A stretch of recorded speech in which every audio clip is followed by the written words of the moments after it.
All right, so it's still summertime for me. I'm a high school teacher and I teach a shop class. And so one of my goals this summer is to do some woodworking at home, but I have very limited tools at home. And so really going to rely on my circular saw and my router. And some of these jigs that I built over the summer to kind of help me with some projects. So just trying to kind of clean up this rough redwood fence board. I do have an electric hand planer that I'm going to try to use this project to see if it works a little bit better. But this is the kind of heart of my workshop for the summer. This takes the place of my table saw, and so it allows me to both perform rip cuts, which I think are the hardest to do without a table saw, and then cross cuts as well. And it really just relies on secure clamping with these T-tracks, and then a fence that I have a ruler set to so I can actually kind of measure where things go. So just taking the redwood and ripping it to about 3 inches in width, and that's going to give me something that I can then clean up and then cross cut. So the circular saw sled here is, again, the thing that really makes this functional and doable. And the thing I miss the most from the wood shop at the school is the planer. That is the hardest thing for me to recreate. I can clean these surfaces up, but trying to get like a consistent thickness is just really, really tricky, and it's a mess. Like it gets stuff all over the place. So the real kind of goal with this one is to do some stop dados on these kind of diamond-shaped things I'm about to cut out.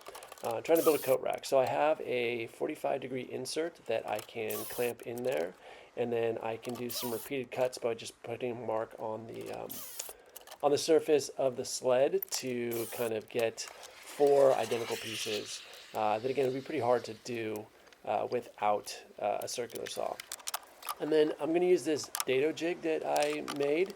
That's really just this parallelogram that can kind of squeeze shut. So you put the piece of stock in there that you want, get it nice and secure, and then using a template bit on the router, I can just carve out a dado really quickly.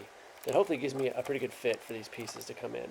I'm not super worried about how clean these are because I'm going to notch it out and cover up the bulk of the dado. So it doesn't have to be perfect, but I need the fit to be relatively secure so that I can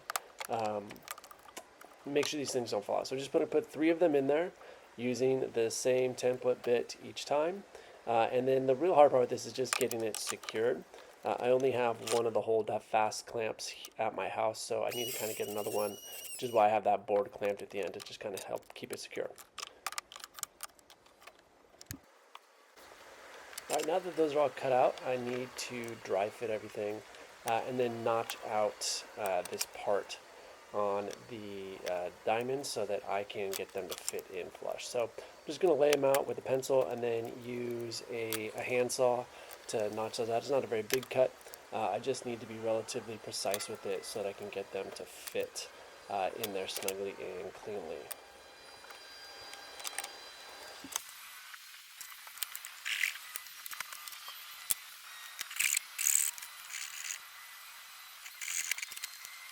And so while I do have, some power tools I use, I have a variety of hand tools, and then those with a clamp on the workbench really make this work as well. So getting just some simple pull saws are really nice.